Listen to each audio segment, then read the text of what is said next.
Assalamualaikum warahmatullahi wabarakatuh. Selamat sore dan salam sejahtera untuk kita semua. Perkenalkan kami dari kelompok 3 akan mempresentasikan tentang human security dalam kasus pekerja anak pada pengungsi Suriah di Turki. Bisa di next? Sebelum kita masuk ke materi hari ini, mungkin izinkan saya memperkenalkan teman-teman saya terlebih dahulu. Yang pertama ada Reza, ada Zahira, ada Fauzan, Putri, dan juga saya. Mungkin bisa langsung masuk ke dalam materi, bisa disambung. Silakan Zahira. Ya, Assalamualaikum warahmatullahi wabarakatuh. Di sini saya akan memulai presentasi kelompok kami yang diawali dengan human security pada pekerja anak. Nah, human security merupakan sebuah konsep yang berkembang dari keamanan tradisional yang berfokus pada negara menjadi pada keamanan individu dan masyarakat. Hal ini karena pasca Perang Dingin, dimensi keamanan dalam studi hubungan internasional itu mengalami perkembangan yang pada mulanya hanya berfokus terhadap perspektif tradisional yang terbatas pada keamanan negara, serta perang dan damai menuju ke perspektif non-tradisional yang cenderung berfokus pada keamanan manusia atau human security. Oleh karena itu, human security itu melindungi eksistensi anggota masyarakat, termasuk anak-anak, warga sipil, dan sebagainya, dari berbagai jenis kekerasan yang dapat memberikan ancaman dan rasa tidak aman. Bentuk perlindungan dari human security kemudian ditujukan pada berbagai permasalahan yang mengancam manusia, dan salah satu permasalahan human security adalah permasalahan pekerja anak. Isu keamanan manusia maksudnya atau human security, permasalahan pekerjaan anak juga berkaitan dengan hak asasi manusia. Nah, anak-anak itu menjadi pekerja anak, anak-anak yang menjadi pekerja anak kehilangan aksesnya terhadap berbagai hal seperti akses terhadap pendidikan, kesehatan, pelayanan publik, bermain, dan sebagainya. Selain itu, pekerja anak juga harus menghadapi berbagai ancaman terhadap keselamatan dan kesejahteraan karena rentan mengalami eksploitasi dan kekerasan. Oleh karena itu, pekerja anak merupakan salah satu bentuk ancaman terhadap human security. Selanjutnya akan dijelaskan oleh teman saya, Putri.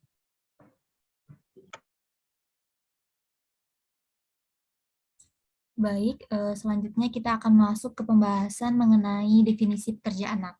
Jadi, meskipun teman saya sebelumnya itu mengatakan bahwa pekerja anak itu merupakan bagian dari permasalahan human security dan juga permasalahan hak asasi manusia, tetapi perlu diketahui bahwa definisi kata pekerja anak itu sebenarnya dapat dilihat secara positif maupun secara negatif. Adapun definisi pekerja anak secara positif yaitu adalah pekerjaan yang tidak mempengaruhi kesehatan dan perkembangan pribadi atau mengganggu sekolah mereka. Dan contohnya itu seperti membantu orang tua dengan pekerjaan rumah, kemudian juga membantu dalam bisnis keluarga. Pokoknya tuh pekerjaan-pekerjaan yang dirasa tidak memberikan dampak negatif bagi kesehatan fisik maupun mental anak-anak. Sedangkan pekerjaan anak secara negatif itu didefinisikan sebagai pekerjaan yang merampas masa kanak-kanak, potensi dan martabat anak-anak, dan yang menyerang perkembangan fisik dan mental. Pekerja anak kemudian dilarang apabila mengacu pada pekerjaan yang secara mental, fisik, sosial, atau moral berbahaya bagi anak-anak dan juga mengganggu sekolah mereka dengan merampas kesempatan mereka untuk bersekolah, mewajibkan mereka untuk meninggalkan sekolah sebelum waktunya, atau mengharuskan mereka untuk mencoba menggabungkan kehadiran di sekolah dengan pekerjaan yang terlalu panjang dan juga berat. Contoh pekerjaan anak secara negatif ini itu bisa dilihat dengan anak-anak yang bekerja di pabrik ataupun di bidang-bidang konstruksi, atau juga anak-anak yang bekerja selama lebih dari 10 sampai 15 jam dalam sehari. Kemudian adapun dalam studi kasus yang kami angkat kali ini itu mengacu pada kasus pekerja anak yang dilihat secara negatif atau lebih dikenal dengan istilah child labor. Jadi pekerja anak atau child labor ini sebenarnya merupakan fenomena yang banyak terjadi di seluruh dunia, tetapi itu lebih banyak ditemui di negara-negara yang berpenghasilan rendah. Bahkan tercatat bahwa terdapat sekitar 168 juta pekerja anak di seluruh dunia. Dalam kasus anak-anak yang dipaksa untuk bekerja, mereka berisiko kehilangan hak-hak dasar mereka seperti yang telah digariskan dalam Konvensi PBB tentang Hak Anak atau UNCRC yang disahkan pada tahun 1989, yang mana di dalam pekerjaan tersebut mengatur hak-hak anak termasuk hak atas perlindungan, pendidikan, kesehatan, pembangunan, dan juga hak untuk beristirahat serta bermain. Meskipun hak-hak anak itu telah diatur dalam konvensi internasional, tetapi perjanjian tersebut itu tidak serta-merta dapat menghindarkan anak-anak itu dari pelanggaran atas hak-hak mereka, dan dalam kasus ini adalah pelanggaran berupa menjadikan anak-anak sebagai pekerja di bawah umur. Kemudian fenomena pekerja anak yang terjadi di berbagai belahan dunia ini sebenarnya memiliki penyebab yang beragam, dan tetapi penyebabnya secara umum itu adalah dikarenakan kemiskinan. Namun terdapat penyebab lain juga nih yang ikut berkontribusi pada terjadinya fenomena pekerja anak, khususnya anak-anak yang tinggal dalam sebuah negara yang berkonflik, yaitu karena anak-anak tersebut menjadi pengungsi di negara lain. Mungkin selanjutnya akan dijelaskan oleh teman saya, Irfan Nur Fauzan.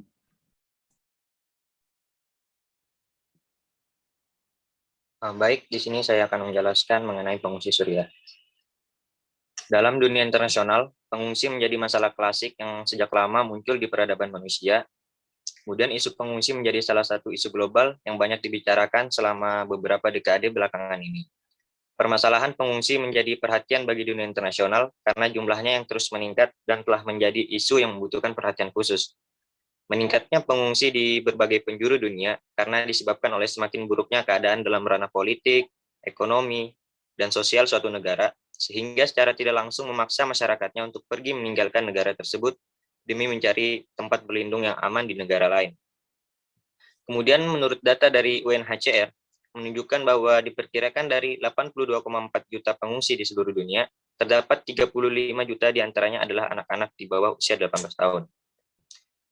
Kemudian dari sekian banyaknya negara yang berkonflik, ada satu negara yang menyumbang jumlah pengungsi paling banyak di dunia, yaitu Suriah. Pengungsi yang berasal dari Suriah pergi meninggalkan negaranya akibat terjadinya konflik internal yang disebabkan oleh terjadinya fenomena The Arab Spring, yang memaksa masyarakatnya untuk pergi dari Suriah ke negara lainnya demi mencari perlindungan. Adapun negara Turki yang sekaligus menjadi negara dengan tujuan terbanyak penduduk Suriah dalam mencari perlindungan.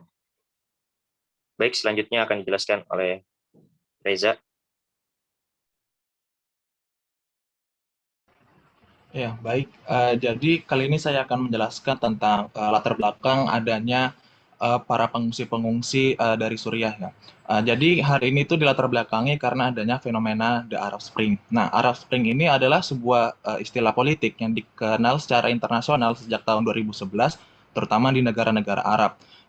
The Arab Spring ini menunjukkan kejatuhan berderet rezim pemimpin-pemimpin otoriter dunia Arab, dimulai dari Tunisia yang dipimpin oleh Zain al-Abidin Ben Ali, kemudian diikuti oleh Mesir, dan Libya dengan demokratisasi di kawasan Timur Tengah. Nah, kemudian ada juga nih faktor penyebab terjadinya Arab Spring. Nah, yang pertama itu presiden yang berkuasa, khususnya di negara-negara Arab itu telah berkuasa cukup lama, kemudian bersifat otoriter dan tidak dipilih melalui sistem demokratis atas kehendak rakyat. Terus yang kedua itu adanya membangun rezim politik dengan sistem satu partai.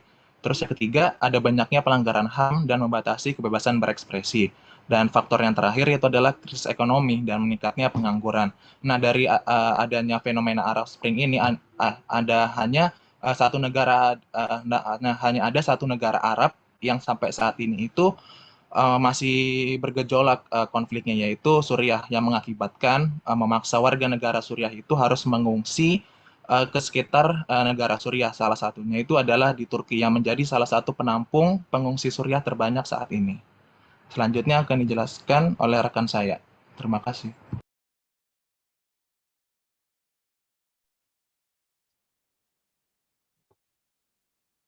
Baik, di sini saya akan menjelaskan lagi mengenai kriteria isu mengenai transnasional. Konflik yang terjadi di Suriah mengakibatkan ketakutan dan ancaman bagi masyarakat Suriah, sehingga masyarakat Suriah tadi itu harus meninggalkan tempat tinggalnya untuk mencari perlindungan. Berdasarkan data dari UNHCR, Turki, Lebanon, Yordania, dan Irak menjadi negara tujuan dari para pengungsi Suriah. Banyaknya pengungsi Suriah yang mengungsi ke negara-negara tersebut. Hal itu menimbulkan masalah baru yang tidak kalah penting terkait anak-anak pengungsi Suriah yang menjadi pekerjaan di bawah umur. Dapat kita lihat bahwa negara yang pertama itu adalah Turki sebagai negara penerima pengungsi terbanyak dari Suriah. Berdasarkan media The Guardian, terdapat ribuan pengungsi Suriah yang bekerja secara ilegal di industri garmen Turki, di mana terdapat fenomena pekerja anak dan upah pekerja rendah, serta kondisi kerja yang buruk adalah hal yang biasa. Anak-anak pengungsi Suriah yang menjadi pekerja anak di Turki dapat ditemui di Istanbul, Mersin, dan kota Adana. Sementara itu, laporan dari Human Rights Watch menyebutkan bahwa pekerja anak pengungsi Suriah di Turki merajalela. Para anak-anak pengungsi Suriah ini sering bekerja hingga 60 jam seminggu dengan upah sebesar 600 lira Turki untuk membantu perekonomian keluarga mereka. Mereka bekerja di sektor jasa seperti di restoran, toko roti, toko kelontongan, manufaktur tekstil. Kemudian ada juga beberapa anak yang melakukan perdagangan kecil-kecilan, serta ada juga yang mengumpulkan barang-barang untuk didaur ulang. Kemudian negara yang kedua yaitu Lebanon. Separuh dari pengungsi Suriah di Lebanon merupakan anak-anak. Hanya 30% pengungsi anak di Lebanon yang kembali melanjutkan sekolah. Sebagian besar anak-anak pengungsi Suriah di Lebanon bekerja 12 jam setiap harinya. Mayoritas anak-anak ini yang bekerja adalah anak laki-laki. Kebanyakan dari mereka bekerja di sektor pertanian, tata rambut, konstruksi, hingga pengumpulan sampah. Namun ada juga sebagian anak perempuan yang dipekerjakan untuk pekerjaan rumah tangga. Selanjutnya itu Jordan. Sebagian besar pengungsi Suriah yang ada di Yordania memiliki akses yang terbatas untuk bekerja di sektor formal, sehingga banyak orang Suriah memilih bekerja di sektor ilegal. Di sisi lain, banyak pula dari mereka yang dipenjara, didenda, bahkan dideportasi. Akibatnya, mayoritas keluarga sengaja menyuruh anak-anak mereka untuk bekerja demi membantu perekonomian keluarga. Mengenai bidang pekerjaan yang sering diminati oleh anak-anak pengungsi Suriah di Yordania adalah di hotel, tempat perbelanjaan grosir dan eceran, konstruksi, pabrik kayu, industri pakaian dan tekstil, serta pabrik pembuatan logam. Yang terakhir yaitu Irak. Per 31 Desember 2016, Badan Pengungsi PBB melaporkan bahwa 230,836 pengungsi Suriah telah terdaftar di Irak, di mana 54% adalah laki-laki dan 46% adalah perempuan. Kemudian sementara itu banyak anak-anak pengungsi Suriah yang berisiko kematian, penculikan, serta kekerasan seksual, dan tidak sedikit juga dari anak-anak tersebut yang menjadi pekerja. Mereka bekerja seperti di pabrik-pabrik kimia, restoran, pabrik baja, serta dalam konflik-konflik bersenjata. Mayoritas mereka ini yang bekerja merupakan anak-anak dengan usia yang sangat dini, yaitu rentan usia dari 7 hingga 8 tahun. Baik, selanjutnya akan dijelaskan oleh rekan saya.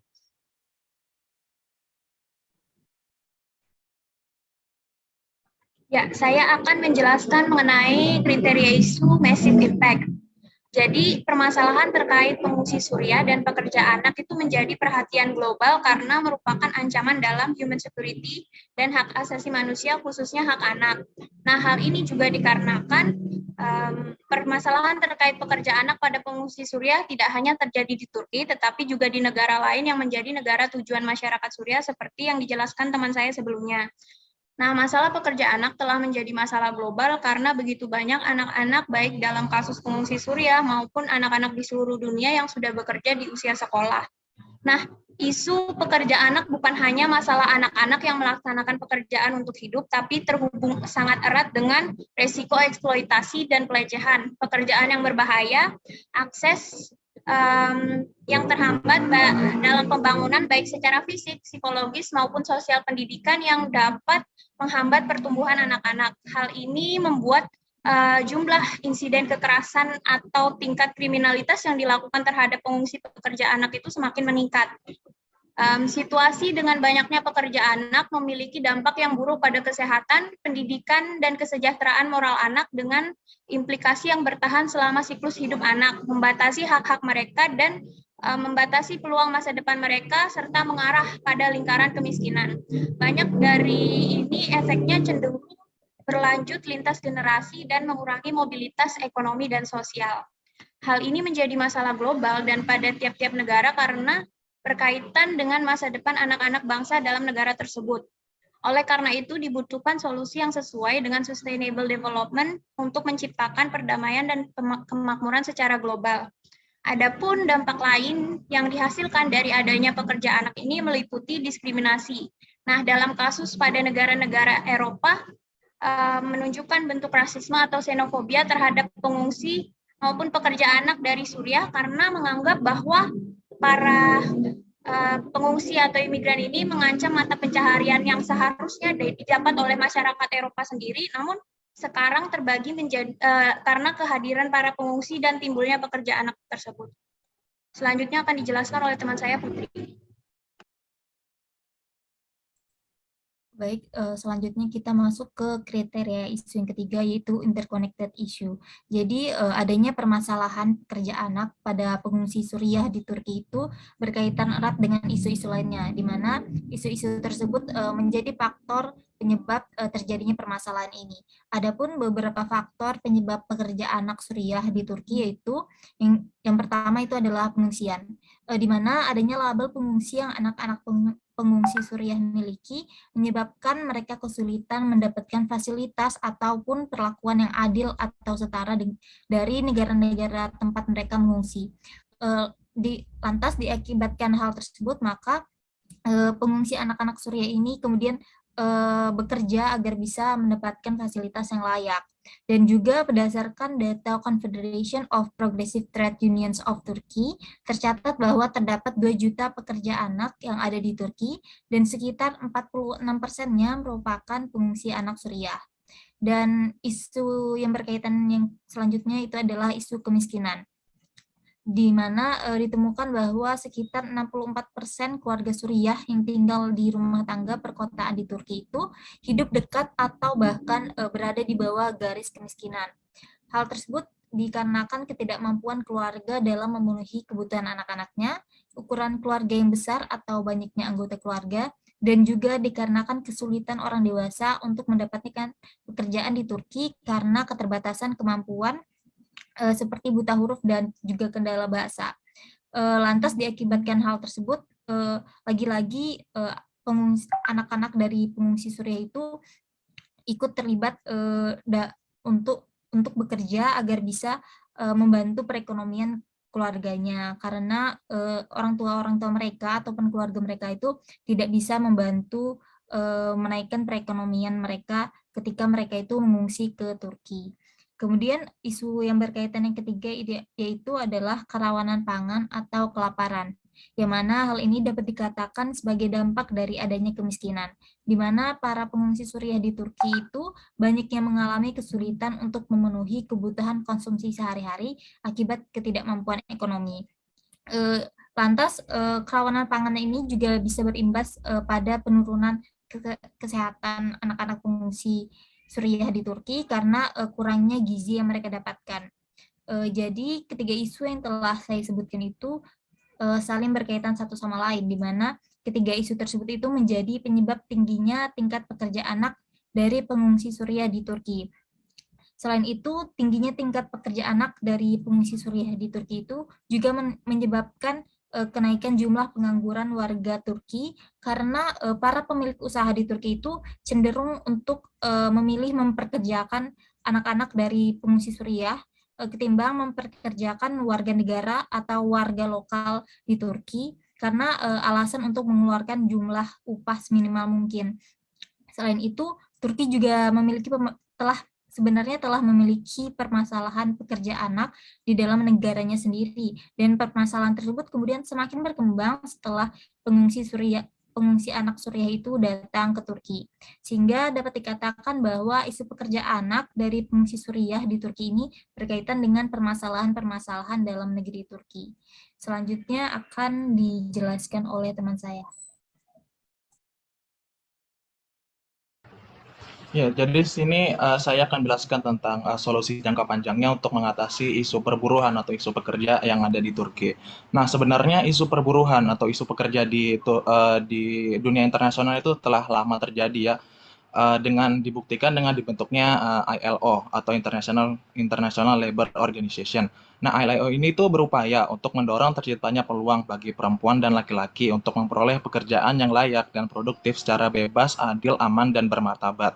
Nah, kemudian pada tahun 1992, ILO itu melebarkan lagi fokusannya, yaitu untuk memperjuangkan buruh khususnya terhadap anak kecil ya, maka dibentuklah IPEC. Nah, IPEC ini di bawah naungan ILO itu berupaya menghapuskan pekerjaan anak secara progresif di seluruh dunia dengan penekanan khusus pada upaya pemberantasan secepatnya bentuk-bentuk terburuk dari pekerjaan anak. Misalnya kayak ada pekerja di pabrik, lebih dari jam kerja orang normal, baru ada pekerja seksual dan lain sebagainya.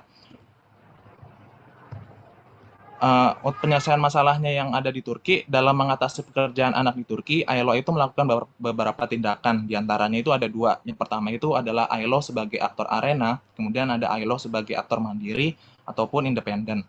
Nah, ILO sebagai aktor arena itu bisa dibilang sebagai ILO itu menyediakan wadah atau sebuah kursus tempat diskusi bagi negara-negara yang terkena dampak dari adanya pengungsi anak Suriah. Nah, yang pertama itu kerjasama ILO dengan 3RP atau Regional Refugee and Resilience Plan yang merupakan sebuah rencana atau plan oleh negara-negara yang terkena dampak dari krisis pengungsi di Suriah. Pengungsi Suriah. Kemudian ada mengadakan konferensi dari salah satu mitra ILO. Dalam hal ini itu adalah UNICEF yang memberikan penelitian, mekanisme pengentasan, serta solusi potensial dalam krisis pengungsi. Kemudian ILO sebagai aktor mandiri, ILO itu memberikan respon-responnya, seperti yang pertama itu memperkuat kapasitas lokal dan nasional untuk menangani pengungsi krisis di Turki. Kemudian ada memberikan pengetahuan mengenai dampak adanya krisis pengungsi terhadap pasar tenaga kerja. Kemudian yang terakhir itu adalah meningkatkan mata pencaharian dan kondisi lingkungan kerja yang lebih baik. Selanjutnya akan dijelaskan oleh Kartika. Terima kasih. Ya, dari studi kasus ini bisa dilihat bahwa organisasi-organisasi internasional seperti ILO, UNICEF, UNHCR, UNHRC, dan UNDP sendiri itu memiliki nilai-nilai kemanusiaan yang mereka angkat. Yang pertama ada diskriminasi, di mana diskriminasi ini dimulai dari masuknya pengungsi Suriah ke Turki. Hal ini justru membentuk pandangan atau stereotip buruk ke masyarakat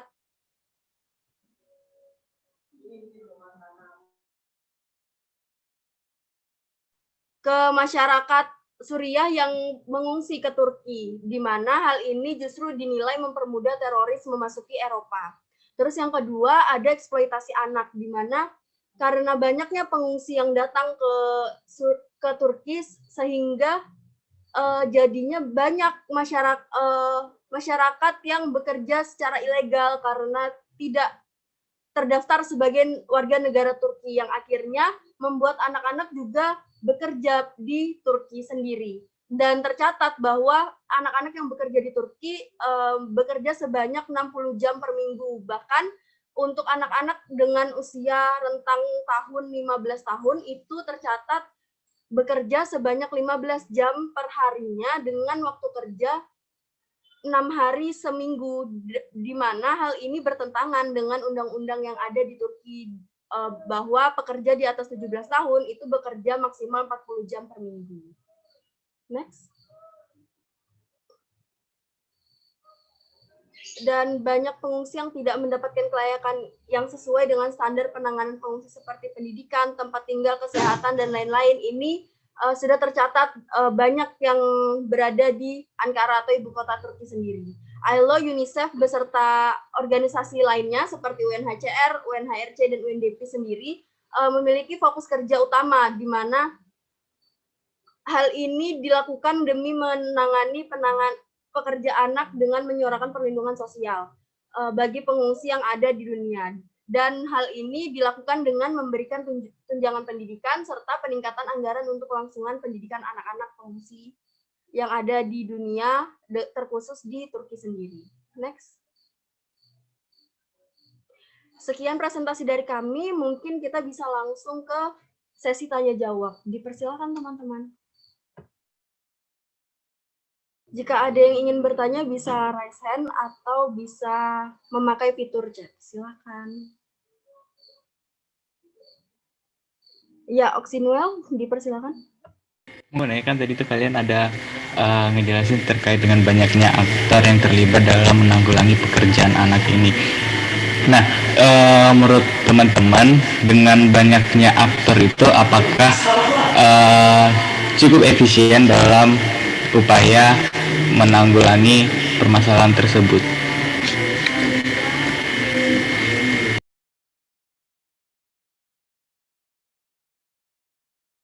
Iya, suaranya Noel tadi agak ini ya, apa, kresek gitu loh Noel, tapi kedengaran sih. Aku ulang ya pertanyaannya Noel. Pertanyaannya, apakah dengan banyaknya aktor yang terlibat tadi, apakah cukup efisien menanggulangi permasalahan pekerja anak ini gitu ya? Mungkin bisa ditampung dulu atau bagaimana teman-teman? Apa mau langsung dijawab? Jika ada yang ingin bertanya, bisa raise hand ya teman-teman atau menggunakan fitur chat. Silakan. Mungkin untuk mengefisienkan waktu bisa dijawab. Teman-teman ada yang ingin menjawab terlebih dahulu pertanyaannya Noel? Aku mau jawab dulu ya pertanyaan Noel. Tadi kan Noel bilang kan dari sebanyaknya aktor yang berusaha untuk menanggulangi permasalahan pekerja anak di Turki ini, kira-kira apakah cukup efisien? Kalau menurut saya cukup efisien juga ya, soalnya pada saat itu pada tahun 2017 atau tahun 2018 pemerintah Turki dengan ILO itu menyiapkan bantuan kepada para pekerja anak dengan menyediakan kebutuhan sekolah, kemudian ada akses ke sekolah juga, perpustakaan, terus bantuan makanan, pokoknya yang berkaitan dengan kebutuhannya anak-anak itu kepada lebih dari 180 sampai 190 ribu anak. Tetapi keadaan pekerja anak atau pengungsi Suriah di Turki itu semakin hari semakin nambah. Jadi dengan adanya bantuan pemerintah juga dengan adanya bantuan pemerintah yang efektif, tetapi di lain sisi juga semakin banyak juga para pengungsi ataupun para pekerja anak itu yang semakin banyak datang ke Turki, begitu. Mungkin teman-teman yang lain ada yang menambahkan.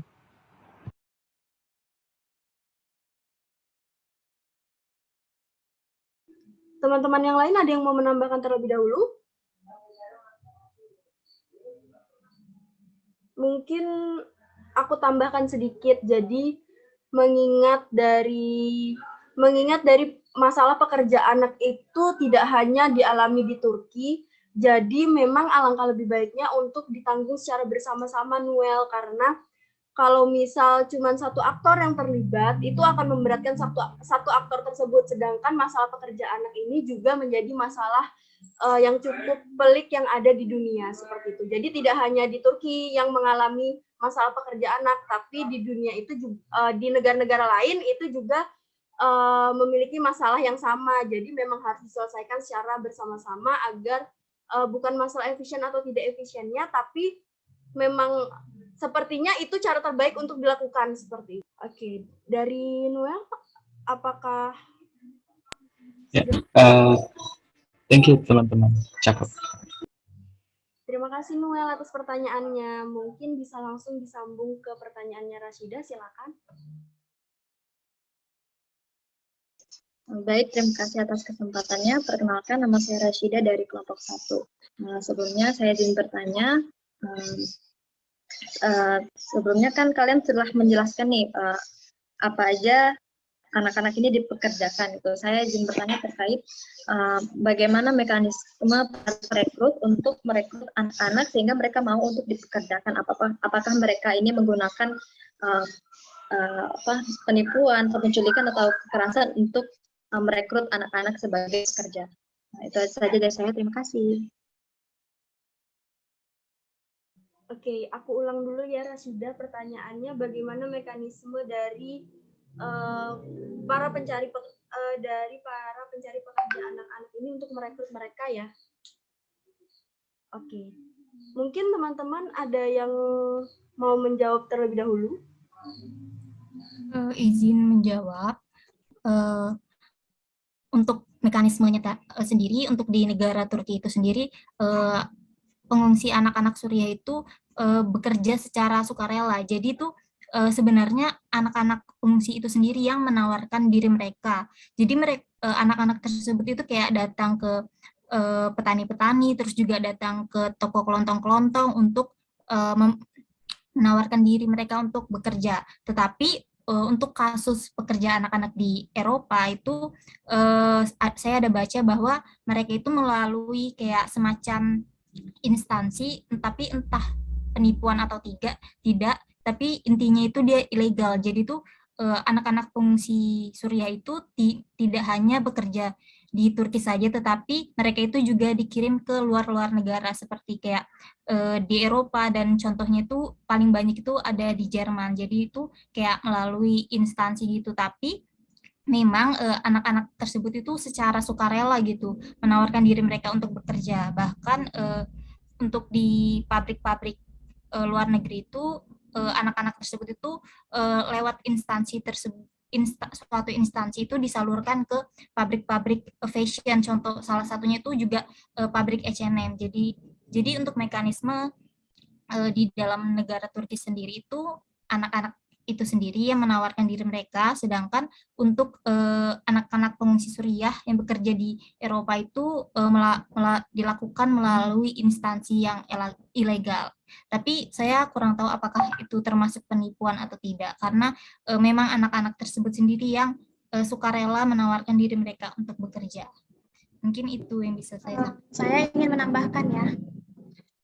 Jadi kalau seperti yang Putri bilang tadi, anak-anak pekerja anak di Turki tersebut yang secara sukarela gitu kan. Tetapi banyak dari pelaku usaha di Turki atau negara-negara yang menjadi tujuan pengungsi Suriah itu yang menerima anak-anak tersebut karena mereka bisa memberikan upah yang lebih sedikit dibandingkan masyarakat lokal seperti itu dia. Jadi memberikan keuntungan sendiri untuk pelaku-pelaku bisnis tersebut karena tidak memberikan upah yang lebih tinggi dibandingkan masyarakat lokal seperti itu. Ya, mungkin dari Resida apakah cukup jelas atau ada yang ingin ditanyakan lagi? Oke, jelas. Makasih atas jawabannya. Untuk poinnya Resida berapa? Seperti itu kan poinnya. Gimana? Terima kasih Rasida. Mungkin kita kembalikan Will dulu tadi yang belum memberikan skor ke teman-teman yang menjawab. Oke, thank you Tika. Untuk teman-teman jawab mungkin bisa dimaksimalin aja. Thank you. Terima kasih Will. Ini ada 3 orang yang raise hand. Mungkin kita tampung dulu pertanyaannya, baru nanti dijawab sekaligus ya teman-teman. Bisa dari Abdur Yanto dulu. Yanto dulu. Perkenalkan, nama saya Yanto Susilo dari kelompok 5. Saya ingin bertanya, per tahun 2022 ini apakah dampak yang paling signifikan yang terasa dari program yang kalian sebutkan tadi itu? Apakah ada penurunan yang signifikan dari child labor yang ada di Suriah maksud saya? Atau apakah apa yang seperti apa gitu lah?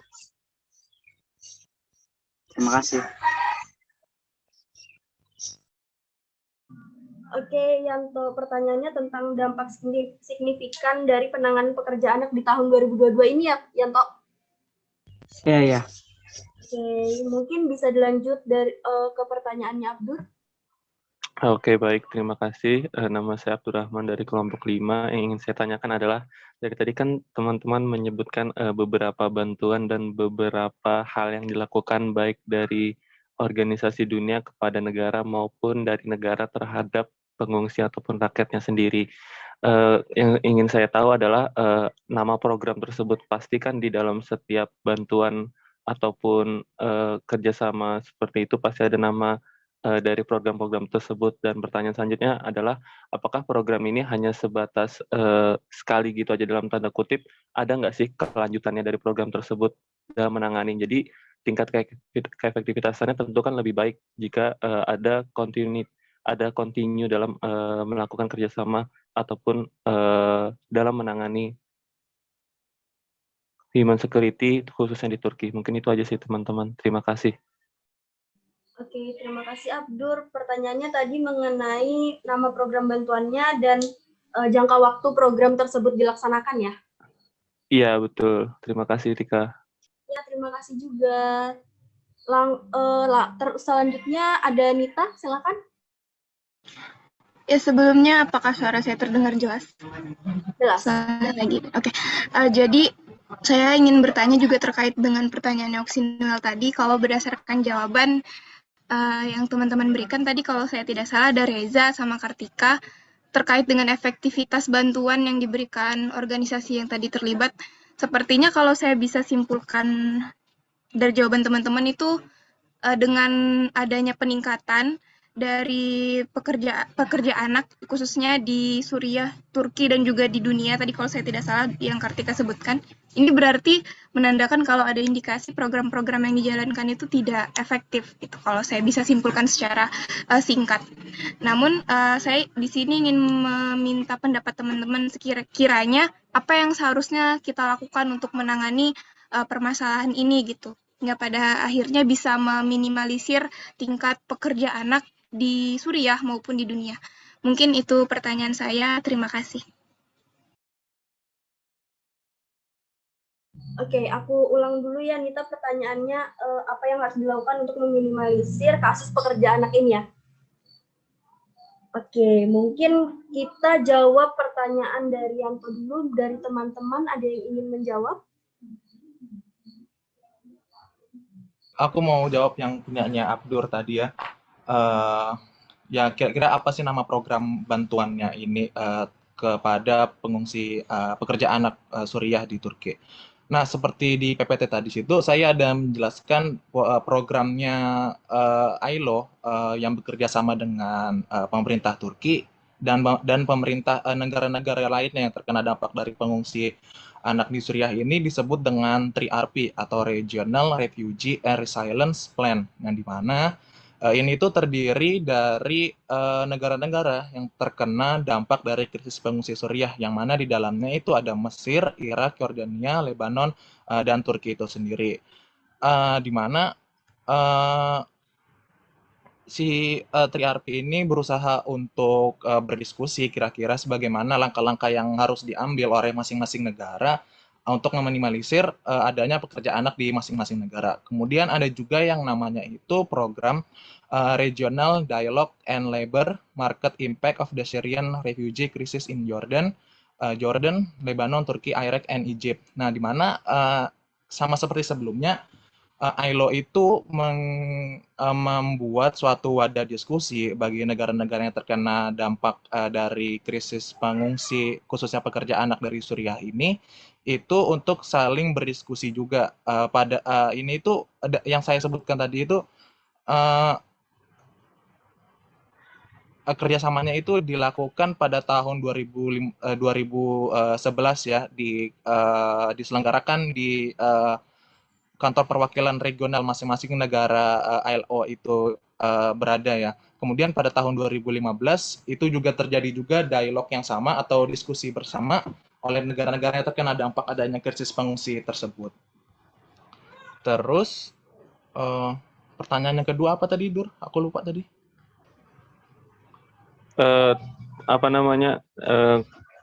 Kerjasamanya ini kayak cuman selesai sampai situ aja kah atau kayak ada tindak lanjutnya gitu? Kalau menurut saya, kalau di sini dijelaskan di situs pemerintahannya Turki ini tuh sampai sekarang itu masih ada ya dialog-dialog ataupun diskusi-diskusi yang dilakukan oleh masing-masing negara yang terkena dampaknya ini. Yang saya sebutkan juga 2008 khususnya ILO secara aktor secara independen atau secara berdiri sendiri, di mana ILO itu kan merespon atau sebisa mungkin itu langsung turun tangan di lapangan. Hingga saat ini ILO itu masih memperjuangkan hak-hak para pekerja anak yang ada di Turki. Jadi dia itu nggak langsung sekali bantuan aja tiba-tiba berhenti, enggak. Jadi sampai sekarang itu masih ada. Begitu, Dur. Mungkin teman-teman yang lain mau ada yang menambahkan? Ya, dari yang lain ada yang mau menambahkan? Mungkin cukup dari Abdur, apakah sudah cukup atau ada yang mau ditanyakan kembali? Iya, sudah cukup menjawab. Terima kasih, Teja. Untuk poinnya, Abdur? Bisa dimaksimalin aja, Tik. Oke, terima kasih, Abdur. Untuk teman-teman yang lain, ada yang ingin menjawab pertanyaan? Masih ada pertanyaan dari Yanto dan juga Nita. Jika ada yang ingin menjawab, dipersilakan. Boleh ulang pertanyaan Yanto tadi kah? Pertanyaannya Yanto, per tahun 2022 apa dampak signifikan dari penanganan pekerja anak ini? Jadi untuk dampak signifikan di tahun 2022 ini sebenarnya tidak terlalu signifikan karena sebenarnya dari awal tahun 2000 sampai 2013 ILO itu sebenarnya udah menggencarkan program untuk menangani permasalahan pekerja anak di seluruh dunia dan termasuk juga di Turki, dan sebenarnya itu udah mengalami penurunan sebanyak 96 juta anak-anak yang bekerja di seluruh dunia. Tetapi dikarenakan sejak tahun 2021 kemarin itu ternyata jumlahnya itu kembali naik karena permasalahan COVID-19. Bahkan di Turki itu tidak hanya anak-anak pengungsi Suriah aja yang ikut bekerja, tetapi juga anak-anak Turk lokal di Turki itu juga justru kemudian malah banyak yang putus sekolah dan akhirnya mereka itu bekerja untuk memenuhi kebutuhan hidupnya, dan bahkan sekolah-sekolah di Turki itu juga udah sekolah-sekolah umumnya itu banyak yang tutup. Jadi itu permasalahan mengenai pekerja anak di Turki itu semakin banyak sejak tahun 2021 kemarin. Bahkan ILO itu mencatat bahwa di akhir tahun 2022 ini diperkirakan justru akan jumlah pekerja anak itu akan meningkat sebanyak 9 juta di dunia dan juga termasuk di Turki. Oleh karena itu dampaknya dikarenakan COVID-19 itu jadi tidak terlalu signifikan meskipun sebelumnya udah berhasil mengalami penurunan, tetapi dikarenakan pandemi COVID-19 angkanya itu menjadi naik kembali. Mungkin ada teman-teman saya yang ingin menambahkan. Saya mau coba menambahkan ya. Silakan. Jadi tadi kan dampak signifikan dari penanganan pekerja anak di tahun 2002. Seperti yang sudah Putri tadi jelaskan, memang ada penurunan sebesar 96 juta pekerja anak, tetapi dilihat lagi dari tahun ke tahun pengungsi Suriah itu bertambah gitu ke Turki. Jadi dari awalnya 2 juta menjadi 3 juta, terus bertambah seterusnya. Hal ini menyebabkan terus ditambah lagi permasalahan COVID-19. Hal ini menyebabkan pekerja anak ini tidak serta-merta setelah penanganan dari ILO dan IPEC seperti yang dijelaskan Reja tadi langsung menurun gitu. Dia di tahun 2020 pun masih banyak pekerja anak yang menjadi masalah serius bagi negara-negara di dunia, terlebih di Turki dari adanya pengungsi Suriah ini. Seperti itu. Oke, dari Yanto, apakah sudah cukup atau ada yang ditanyakan kembali? Jadi per tahun 2022 ini dampak yang signifikan ini bilang kurang ya karena adanya COVID tadi itu ya. Baik, terima kasih. Oke, Yanto, untuk skornya Yanto, Max, bagaimana? Dimaksimalkan aja. Oke, terima kasih Yanto. Untuk pertanyaan terakhir, ada pertanyaan dari Nita. Mungkin teman-teman ada yang ingin menjawab terlebih dahulu? Izin menjawab, Dik. Silakan. Apa tadi pertanyaannya, lupa? Pertanyaannya apa yang harus dilakukan untuk meminimalisirkan kasus pekerja anak ini? Oke, baik. Yang kita tahu bahwa pekerja anak di dunia ini sangat marak. Jadi sudah lama di level internasional itu pemerintah menunjukkan komitmennya dengan pengadopsian Konvensi Internasional tentang batasan usia minimum diperbolehkannya usia bekerja. Kemudian sudah diratifikasi melalui Undang-Undang Nomor 20 Tahun 1999 dan Konvensi Bentuk-Bentuk Terburuk dari Buruh Anak Nomor 182. Hal itu menjadi acuan dalam membatasi atau meminimalisir mengenai pekerjaan anak. Namun, sampai sekarang masih terjadi maraknya pekerjaan anak itu karena kurangnya pengetahuan masyarakat tentang aturan dan sanksi bagi yang mempekerjakan anak di bawah umur. Karena itu, menurut saya perlunya sosialisasi pada masyarakat sekaligus sebagai ajang mengedukasi mengenai dampak serta bahayanya mempekerjakan anak di bawah umur. Seperti itu. Oke, Ozan, dari teman-teman yang lain ada yang mau menambahkan lagi? Kalau saya sendiri ingin menambahkan, mungkin caranya cukup radikal sedikit ya. Kita harus cari tahu dulu apa penyebab utama terjadinya pengungsi anak yang ada di Turki atau di seluruh dunia ya. Kalau dalam kasus ini kan pengungsinya itu atau pekerja anak itu berasal dari adanya konflik dari Suriah.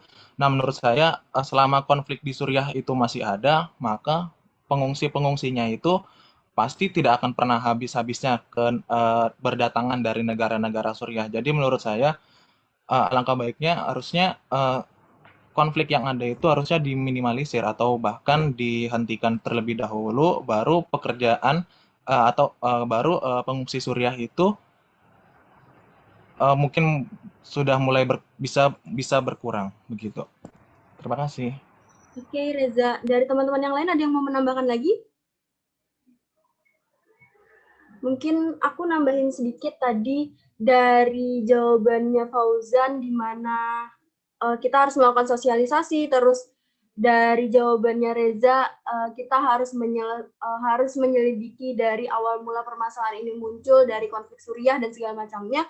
Mungkin aku nambahin sedikit, kita juga harus sebenarnya kalau menurutku pribadi, kita juga harus melakukan penyelidikan gitu, entah dari pihak negara atau dari pihak organisasi. Kita harus melakukan penyelidikan perusahaan mana saja yang melakukan tindakan pekerja anak, mencari buktinya dan segala macamnya, agar kita juga tidak hanya menyelesaikan dari akar, tapi kita juga meringkus, apa bahasanya, menyelesaikan oknum-oknum yang melakukan pertransferan pekerja anak ini gitu. Karena kalau misalnya walaupun permasalahan awalnya sudah selesai, tapi oknum-oknum yang merekrut anak-anak ini tidak diringkus atau tidak diselidiki dengan baik, ya sama saja kita tetap memberikan celah untuk mereka mencari pekerja anak lainnya, seperti itu.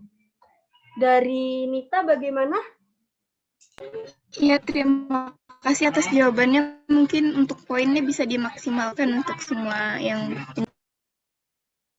Baik, terima kasih Nita.